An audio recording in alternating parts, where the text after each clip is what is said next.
Bagaimana jika dalam suatu sekolah membuat semua murid saling membunuh untuk bisa keluar dari gedung sekolah tersebut? Namaku Peter, siswa baru di SMA Harapan Garuda. Aku punya teman sepermainan yang terdiri dari 5 orang termasuk diriku. Mereka bernama Alex, David, Tiara, dan juga Cindy. Akan ku perjelas sifat mereka. Alex merupakan temanku dari sejak SD. Pria berambut ikal dengan tinggi kurang lebih 178 cm persis tinggi bahuku. Mempunyai sifat yang dingin, tenang, bijak. Tetapi Alex mempunyai sifat yang kurang peduli dengan orang yang tidak dikenalnya atau tidak berhubungan dekat dengannya. Hal itu tidak membuatku resah untuk berteman baik dengannya. David, ia merupakan kekasih Cindy yang tentunya dari SMP yang sama. David merupakan sosok pria yang sangat rela mengorbankan apa saja demi Cindy. Bahkan dia rela untuk diskorsing selama seminggu karena ulah keteledoran Cindy yang menjatuhkan gelas beker milik laboratorium biologi pada saat SMP. Untuk Cindy, seharusnya sudah tergambar dari penjelasanku untuk David. Cindy merupakan gadis yang manja, mau menang sendiri, tidak peduli keadaan sekitar. Hal positif darinya adalah bahwa Cindy sangat pintar dalam pelajaran biologi. Yang terakhir adalah Tiara, gadis tomboy dan pemberani. Tidak ada yang ia takuti. Gadis berambut sepanjang bahu yang selalu menguncirnya pernah melumpuhkan 3 orang kakak kelas yang ingin menggodanya. Kalau aku sendiri, aku dicap orang yang selalu menganggap semuanya bercanda. Aku dianggap senang tertawa. Aku juga dinilai percaya pada temanku sendiri. Senin pagi, pukul 6.15, aku pamit kepada ibuku. "Mah, aku berangkat dulu ya. Pulang sekolah aku request mie tek-tek," teriakku dari pintu keluar. "Siap, nanti mama masak untukmu ya nak," ujarnya. Aku menyalakan motorku dan langsung menuju ke sekolah. Perjalanan memakan waktu 15 menit untuk sampai di sekolah. Sesampainya di sekolah, aku langsung bertemu dengan pasangan yang menyebalkan, yaitu David dan Cindy. "Woi, masih pagi udah aja ribet," sapaku. "Ra, gila, sombong banget lu," sapaku. Kenapa Pit?" Tanyanya dingin. "Gak apa-apa, sepi banget nih sekolah," komentarku. "Iya woi, kayaknya guru-guru pada rapat deh," celutukan dari Cindy. Aku mengangguk ke arah Cindy seperti biasa. Cindy duduk bersama Tiara, aku dengan Alex. Sementara itu, David duduk sendiri persis di depanku dan Alex. Hari berjalan dengan normal seperti hari sekolah pada umumnya. Suasana sekolah sangat ramai karena guru belum ada yang masuk ke dalam kelas. Kebosanan menghampiriku, kantuk pun tiba. Tanpa berasa, otakku memerintahkanku untuk meletakkan kepalaku di meja. Terdengar kepala sekolah yang berbicara lewat speaker. "Selamat pagi para siswa Harapan Garuda. Perkenalkan, saya Bapak Roni selaku Kepsek SMA Garuda. Bahwa dengan ini saya menyatakan untuk menyelenggarakan sebuah permainan," ujarnya dengan nada santai. Pernyataan yang dilontarkan oleh Kepsek sangat membingungkan para murid yang mendengarkan. Alex pun terbingung. Aku tidak pernah melihatnya seperti itu. "Hari ini tidak ada pembelajaran, tetapi kalian harus saling membunuh untuk bisa keluar dari gedung ini."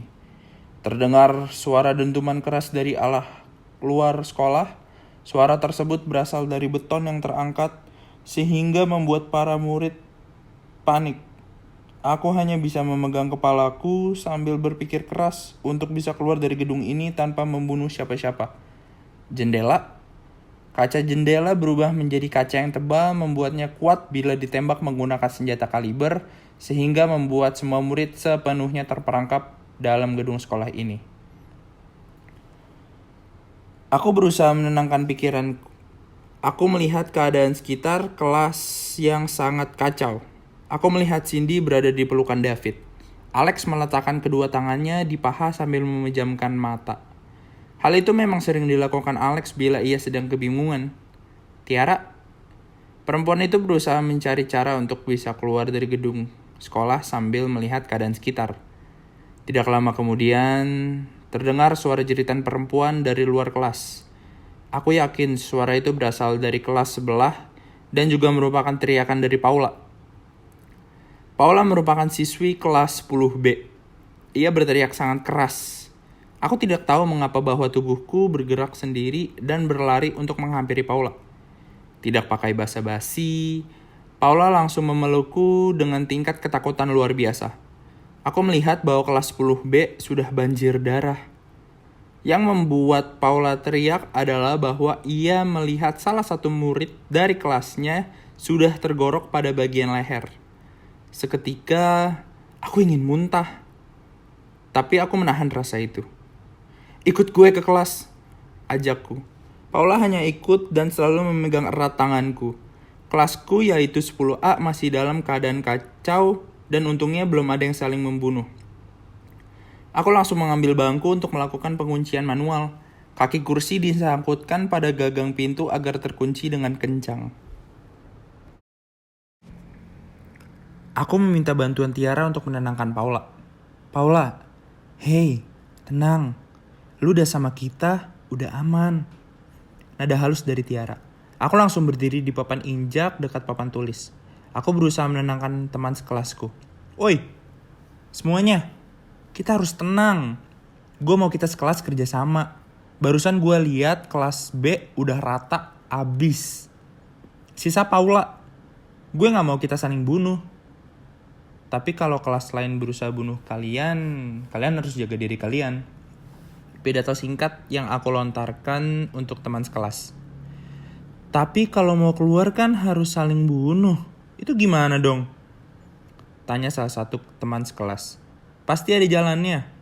Gue setuju sama Peter. Kita harus saling jaga. Kata Alex. Aku cukup kaget Alex bisa berkata seperti itu. Sekarang gini, gue mau kita stay di sini dulu untuk menenangin pikiran sama rencana yang mau kita gunakan. Perintahku untuk teman sekelas. Aku kembali duduk di kursiku. Aku melihat keadaan kelas sudah mulai kondusif. Yang membuat semua teman sekelas resah adalah tidak ada sama sekali sinyal pada ponsel kami masing-masing. Pada pukul 9, teman sekelasku sudah terlihat lapar dan mereka semua mulai mengambil makanan dari tas dan mulai menyantapnya. Sebaliknya pada teman kelasku yang tidak membawa bekal dari rumah, sebanyak 4 orang menghampiriku, yaitu Dodi, Revan, Wesley, dan Clarita. Pit, kita lapar, tapi kita tidak bawa makanan dari rumah. Kita harus gimana? Tanya Revan. Oke, gue sama Alex juga gak bawa makanan. Kalau gitu, Dodi, Revan, dan Wesley ikut gue sama Alex untuk ke kantin. Sanggup gak? Pernyataan sekaligus pertanyaan untuk mereka. Dodi, Revan, dan Wesley menyetujui. Sedangkan Clarita tidak ikut keluar karena terlalu berbahaya. Tiara, David, gue titip kelas sama lu berdua ya, pintaku. Mereka mengangguk berarti menyetujui perintahku. Pit, aku mau makanan. Aku lapar. Nada melas sekaligus permintaan Paula kepadaku. Aku tersenyum padanya dan mengisyaratkan jangan terlalu jauh dari Tiara. Aku mengosongkan tasku untuk bisa mengambil makanan sebanyak-banyaknya untuk persediaan di kelas. Lalu aku membuka kunci manual dari kursi dan meminta David untuk menguncinya kembali. Sekarang aku, Alex, Dodi, Revan, dan juga Wesley berada di luar kelas. Aku merasa ada di sebuah neraka saat di luar kelas. Aku juga yakin bahwa Alex merasakan hal yang sama. Aku melihat keadaan sekitar. Tembok sangat penuh dengan cipratan darah. Aku bingung, kemana semua murid? Apakah sudah terbunuh? Kalau sudah terbunuh, di mana yang membunuh? Pertanyaan itu sangat memenuhi otakku. Alex memimpin jalan dengan tenang. Ia berjalan seolah ia sudah terbiasa melakukan hal-hal seperti ini. Dari lantai 2, aku melihat terdapat 6 orang siswa kelas 12 yang sedang menjaga kantin. Aku yakin bahwa mereka menjaga kantin agar semua persediaan makanan milik mereka. Revan mengatakan, Pit, ada anak kelas 12, ada Roy, Mikhail, Leroy, Devon, Kelvin, dan Ricky. Mereka terkenal juara tawuran di sekolah. Kita harus gimana? Tanyanya ketakutan. Kita coba minta baik-baik. Kalau nggak bisa, kita ikuti cara mereka. Main kasar. Kataku, aku yakin bahwa Alex, Wesley, dan Dodi bisa untuk bertarung. Karena mereka bertiga mempunyai latar belakang bela diri yang cukup. Roy menatap mataku pada saat aku sampai di kantin tersebut. Mau ngapain lo di sini? Mau gue habisin kayak nasib teman-teman sekelas gue? Nada menantang dilontarkan. Aku kaget. Aku tidak menyangka mereka sangat tega untuk membunuh teman sekelasnya sendiri. Gak usah banyak omong. Lawan gue sekarang. Nada tenang dari Alex. Aku melihat Alex berlari ke arah Roy dan langsung memegang kepala Roy yang ditarik ke arah dengkul yang mengakibatkan hidung Roy patah seketika. Roy terkaget dengan keberanian adik kelasnya. Aku di sini harus melindungi Revan yang tidak bisa berkelahi. Aku langsung menghampiri Devon yang hendak menarik tangan Revan. Aku mendaratkan pukulan keras dari tangan kananku ke arah rahang dari Devon. Ambil sebanyak-banyaknya Revan, teriakku.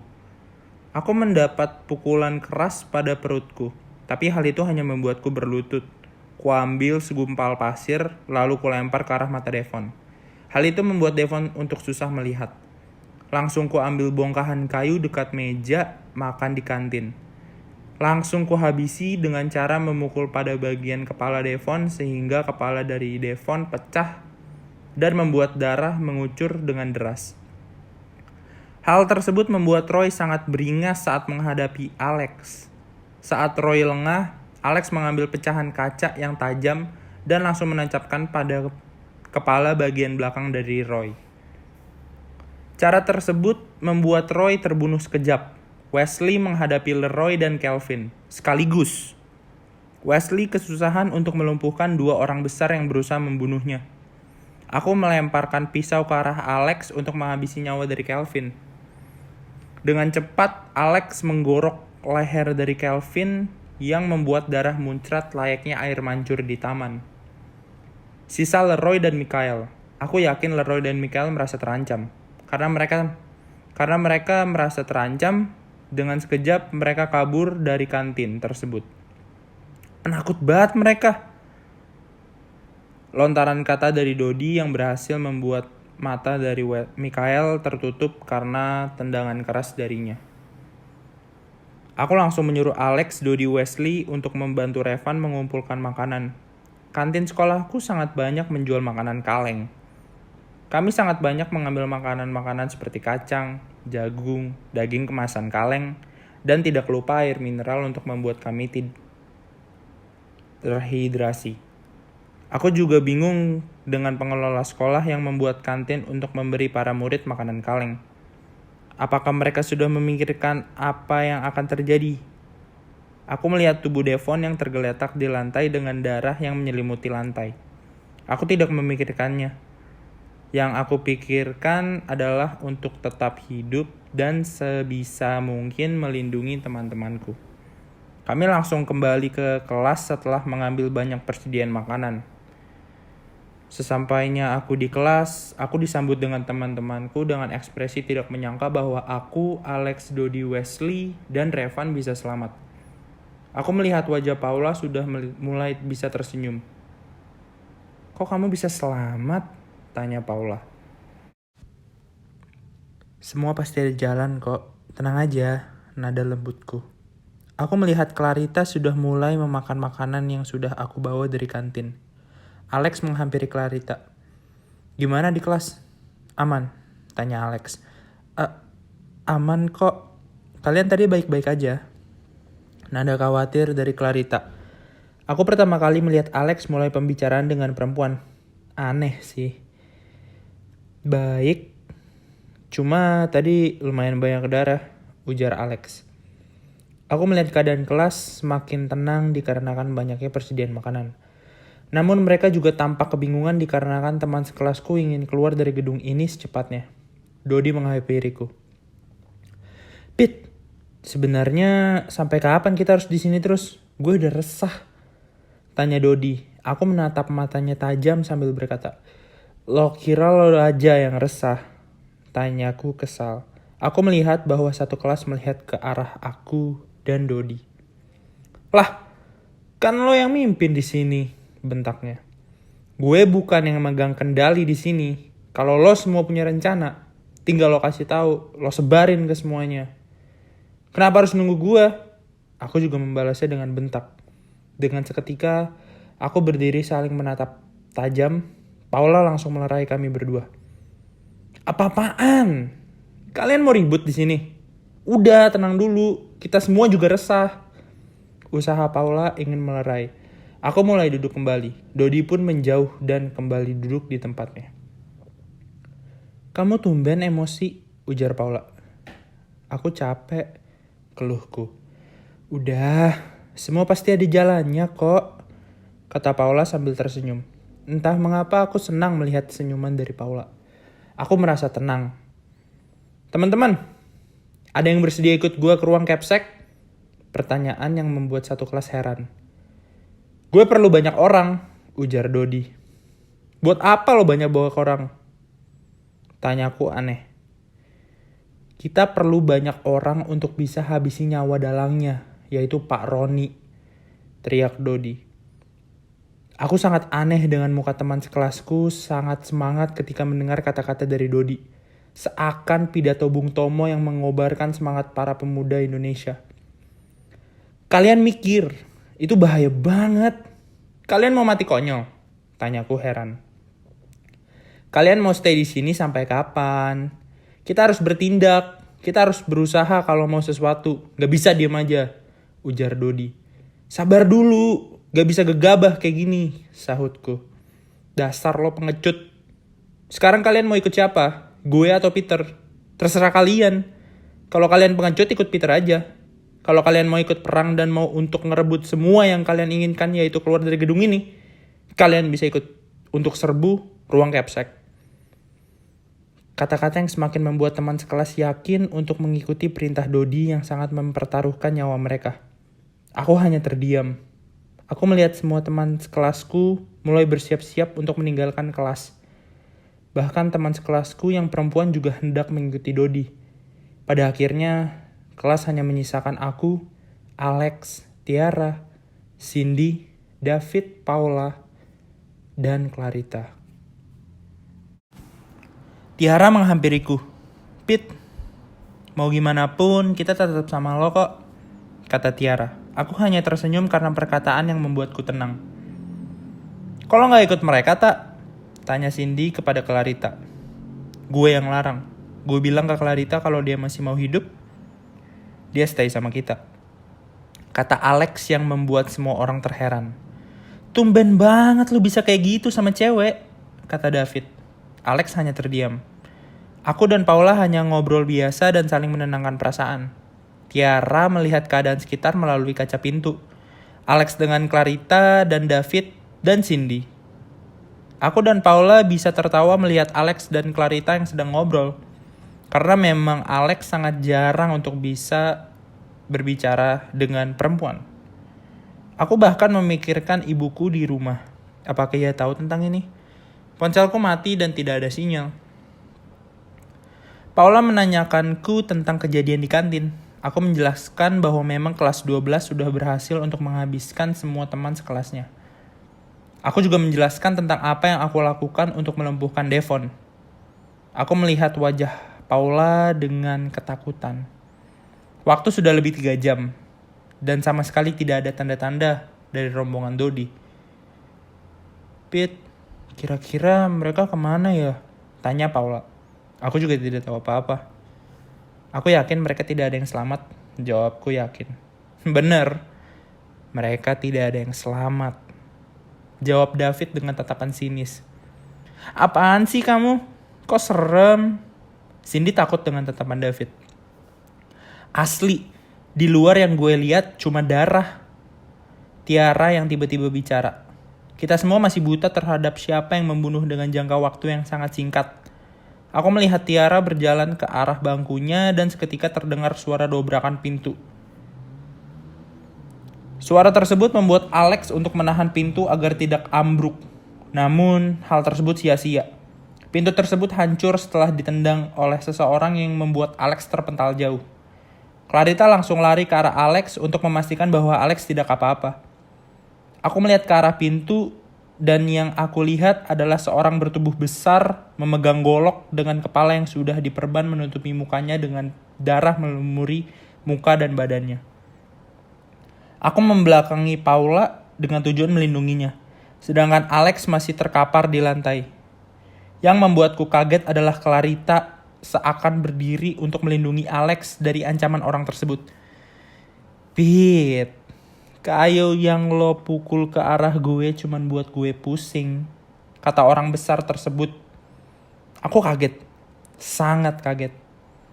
Aku mulai berpikir bahwa pria besar itu tersebut adalah Devon. Jangan bilang kalau lo Devon, ujarku kaget dan bingung. Pintar, adik kelas yang pintar, sembari tertawa kecil. Lo baru aja nyakitin Alex, gue habisin lo, teriak Clarita ke arah Devon. Aku melihat Devon tersenyum melihat Clarita yang sungguh berani menantangnya.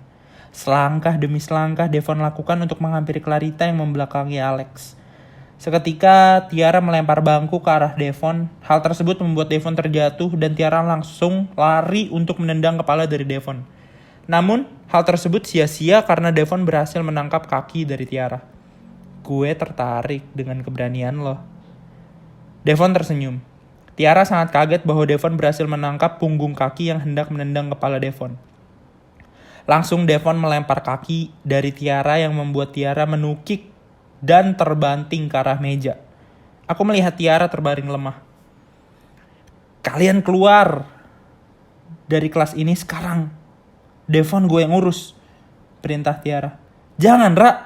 Gue gak akan biarin lo lawan sendiri, kataku. Gue sanggup. Lo semua harus kelarin permainan Paroni, penjelasan Tiara.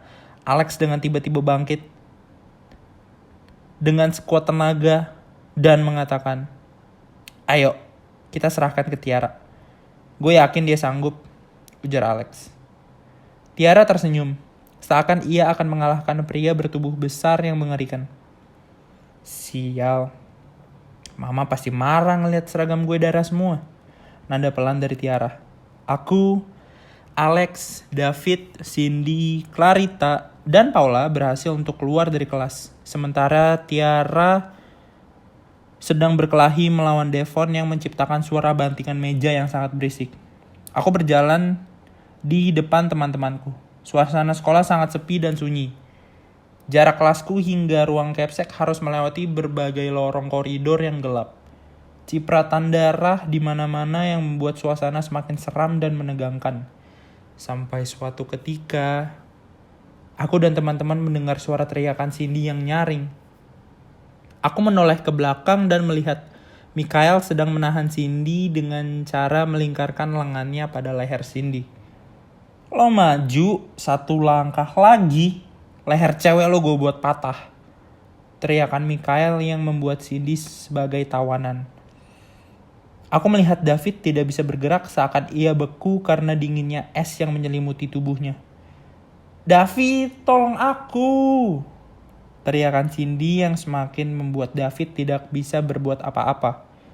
Suatu ketika aku mendengar suara orang berlari di belakang Mikhail. Dan dengan cepat orang itu meluncurkan pukulan keras menggunakan bongkahan kayu ke arah Mikhail yang membuat kepala Mikhail pecah tidak berbentuk. Setelah itu Cindy terlepas dari cekikan Mikhail yang sangat keras dan langsung berlari ke arah David untuk memeluknya. Orang yang berlari itu adalah Tiara. Aku sangat kaget melihat Tiara yang berhasil mengalahkan Devon. Namun, secara perlahan Tiara terjatuh dengan tidak ada kuasa. Tiara terdapat lubang di perutnya dan luka goresan di bagian lehernya. Ra, lo gak pantas pergi sekarang, teriakku dan memohon untuk Tiara agar tidak segera mati. Tiara tidak bisa berkata apa-apa, dia hanya tersenyum melihat kami. Paula mulai mengeluarkan air mata karena ia tidak tahan untuk menahan kesedihan atas kepergian Tiara. Tiara mengorbankan nyawanya untuk menyelamatkan nyawa kami. Aku mulai berdiri dan berkata, kita harus melanjutkan untuk sampai ke ruangan Capsec. Kita harus menyelesaikan semuanya, kataku. Setelah beberapa saat, sudah mulai sampai ke ruang Capsec. Saat lorong ketiga, aku melihat bahwa guru bahasa Indonesia, Pak Kurniawan, sudah tergantung. Aku sangat kaget bahwa aku kira hanya murid yang terkena pembunuhan massal seperti ini. Aku mulai menapak dan dari belakang terdengar suara ledakan yang sangat keras sehingga membuat aku, Alex, dan David terlempar akibat gelombang angin yang diciptakan oleh ledakan tersebut.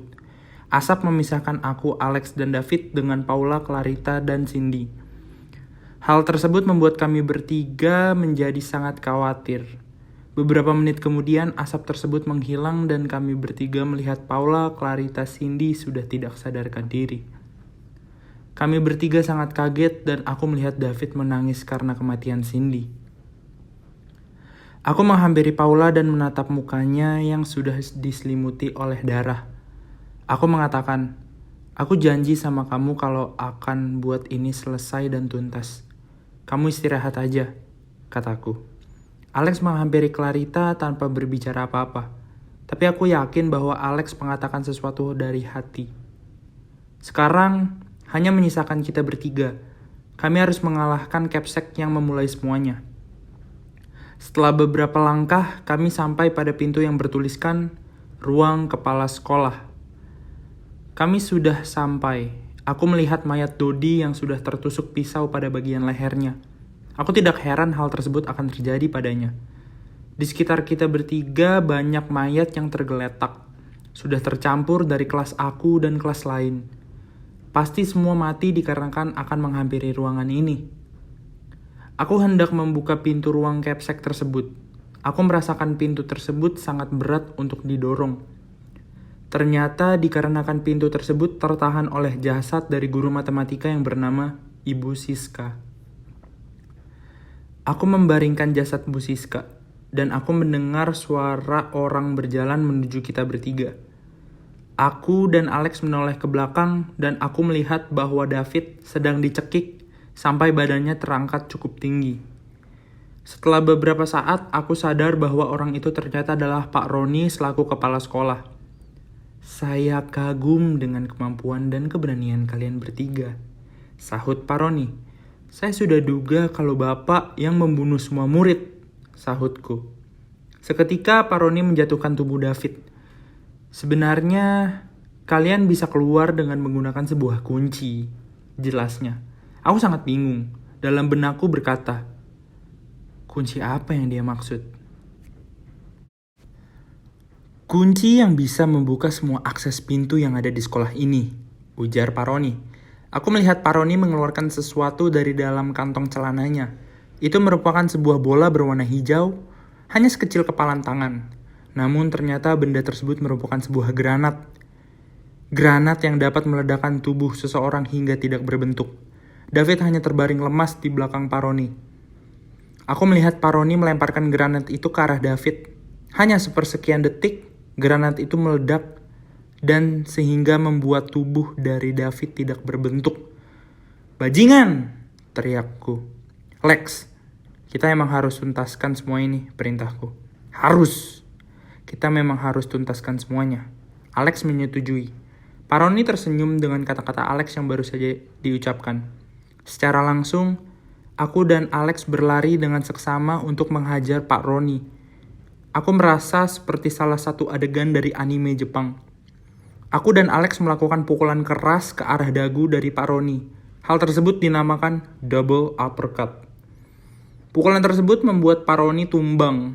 Lalu saat Pak Roni berjatuh akibat pukulan keras dari kami berdua, ia mengeluarkan sesuatu berbentuk bulat dan bisa menempel. Pak Roni melemparkan benda tersebut dan berhasil menempel pada seragam sekolahku. Secara cepat, aku membuka seragam sekolahku dan melemparnya jauh sehingga aku tidak menjadi jasad yang tidak berguna. Aku dengan cepat menendang kepala dari Pak Roni yang kemudian membuat badannya memutar di udara. Cukup! Saya akan memberitahu sebenarnya. Suara Paroni yang melemah, tanda bahwa ia sudah mengalami kekalahan. Aku sudah lama menggunakan badan sahabatmu untuk menyembunyikan kunci tersebut. Penjelasan dari Paroni. Apa yang lo maksud? Aku bingung dengan perkataan Paroni. Saya menggunakan badan Alex untuk menyimpan kunci keluar dari sekolah ini. Saya mencangkokkan kunci tersebut di lengan kanannya. Apa-apaan ini? Aku semakin bingung. Iya, Pit. Selama ini kuncinya ada di gue. Kejujuran Alex yang membuatku kaget. Aku mulai berasumsi bahwa memang selama ini Alex bekerja sama dengan Paroni yang mengakibatkan kematian semua temanku. Sebenarnya, gue yang bunuh semua orang di sekolah ini. Gue datang pagi untuk meletakkan beberapa bom yang bakal bunuh semua orang di sekolah ini. Kecuali untuk kelas 12. Karena gue juga tahu bahwa juara tawuran sekolah kita bakalan gak segan untuk bunuh semua orang yang di kelasnya. Aku semakin shock dengan pernyataan yang dibuat Alex. Jadi, lo yang bunuh semua temen gue? Temen kita? Sebenarnya aku sudah tidak bisa berkata apa-apa lagi selain melontarkan pertanyaan tersebut. Lo sahabat gue, Lex. Aku mulai menerima kenyataan yang ada. Harus gue laksanain. Gue perlu kekuatan. Gue punya mimpi untuk jadi penguasa. Ini salah satu tes yang harus gue lewatin. Semakin diperjelas oleh Alex. Lo bunuh semua orang, termasuk orang terdekat gue di sekolah. Bahkan lo bunuh Paula. Aku berlutut tak berdaya. Maafin gue. Sambil berjalan menghampiriku dan melakukan ancang-ancang untuk menebas kepalaku menggunakan pisau. Saat akan menebas kepalaku, aku menahan pisau tersebut menggunakan tanganku yang membuat jari kelingkingku terpotong. Aku menatap Alex dan berkata, "Maaf, gue gak ada alasan lain selain bunuh lo." Ujarku sembari menatap matanya tajam.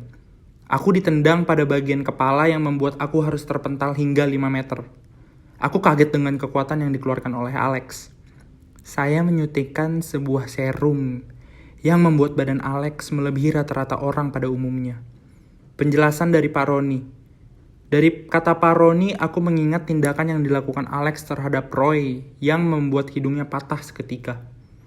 Aku berkata dalam hati, gawat. Dia jadi manusia yang gak biasa, kataku dalam hati. Aku mencoba bangkit dan menangkis pukulan keras dari tangan kanannya. Aku terseret sedikit. Aku tidak yakin akan menang melawan sahabatku sendiri yang sudah disuntikan serum khusus. Aku harus menang. Aku harus keluar dari tempat ini. Nyerah aja, Pit. Kalau lo mati, lo akan tenang. Alex berhasil memukul perutku. Hal itu membuatku terpental jauh kembali. Aku tertimpa tembok, kayu, kursi bekas. Aku tertimpa banyak benda. Sesaat aku mendengar suara Paula, David, Cindy, dan Tiara. Tuntaskan semuanya, Pit, teriak mereka di dalam batinku. Kamu udah janji, Pit. Kamu janji sama aku. Nada lembut Paula dari benakku. Alex menghampiriku. Dia mengangkat tubuhku dengan mudah. Saat ia mengangkat, aku menendang perutnya agar bisa terlepas dari cekikan tersebut. Aku berhasil terbebas dari cekikan keras nan mengerikan. Aku menendang lutut Alex dengan keras agar ia bisa berlutut. Lalu, aku menendang kepala Alex menggunakan punggung kaki. Saat muka Alex mencium lantai, aku mulai menduduki badan Alex dan menghajar muka Alex berkali-kali. Hal tersebut membuat Alex tidak berdaya dan lemas. Sorry, Lex. Gue punya janji sama orang yang udah lo bunuh. Sambil aku melanjutkan pukulan demi pukulan. Tidak. Serum itu masa aktifnya sudah habis. Peter berhasil menendang perutnya dengan keras yang merupakan titik lemah dari serum itu. Pinta Paroni. Aku mengambil pisau yang berada dekat tubuh Alex. Aku melihat wajah Alex dengan penuh darah dan lebam. Jujur, aku merasa tidak tega untuk membunuh sahabatku sendiri. Kata lain, aku memang harus menghabisi dan menuntaskan semuanya. Pit, gue minta maaf, kata Alex sambil mengeluarkan batuk darah. Aku yakin itu merupakan efek samping dari serum tersebut. Gue gak tahu apa yang lo pikirin. Maaf, sahabatku. Aku langsung menancapkan pisau pada bagian dada dari Alex. Seketika aku terbaring lemas. Aku lemas. Seakan aku mengeluarkan semua tenagaku. Aku mencoba untuk bangkit. Aku berusaha untuk berdiri. Aku melihat jasad Alex, sahabatku sendiri yang kubunuh menggunakan kedua tanganku sendiri. Aku melihat tanganku, memar, kelingking yang buntung, luka sayatan, tanganku penuh darah. Selamat, Anda berhasil Paroni tidak menyelesaikan kata-katanya. Langsung kutancapkan patahan besi tajam pada area jidat yang menembus kepala belakang. Aku menghampiri tubuh Alex yang kaku. Kuambil pisau yang menancap pada dadanya. Aku mengatakan, "Maaf, tapi ini yang harus lo terima." Aku mulai mengambil kunci yang tertanam pada tangan bagian kanannya. Aku sayat kulitnya agar kunci tersebut bisa keluar. Aku merasa sangat sepi, karena memang di sekolah tersebut hanya menyisakan aku dan suara angin. Aku berjalan menuju pintu gerbang. Pada pintu gerbang terdapat lubang kunci yang siap untuk kumasukkan menggunakan kunci. Saat kumasukkan, suara gemuruh dari depan sekolah yang menunjukkan bahwa beton besar yang menutup semua akses keluar masuk sekolah berhasil terbuka. Aku melihat bangkai motorku yang gosong akibat ledakan. Aku melihat bahwa keadaan sekitar sangat sepi. Tidak ada tanda kehidupan.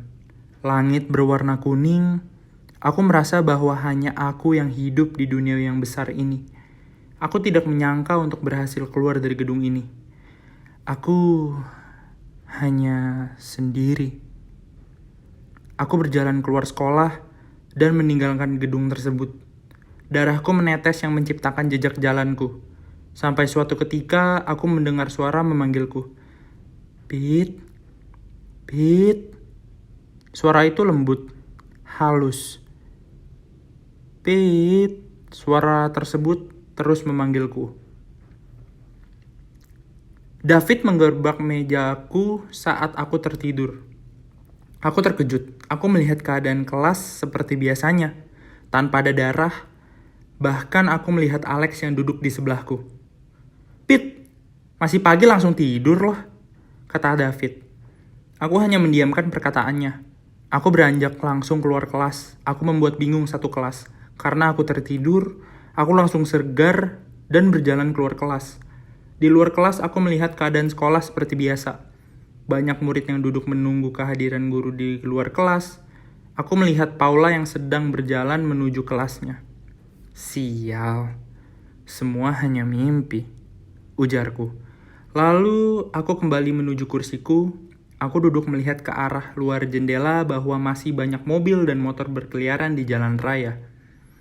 Aku mulai tenang karena aku menyadari bahwa ini semua hanya mimpi. Sampai pada akhirnya, selamat pagi, saya Bapak Roni selaku Kepala Sekolah SMA Garuda. Dengan ini, saya akan mengadakan sebuah permainan. Terdengar dari speaker. Sial, umpatku.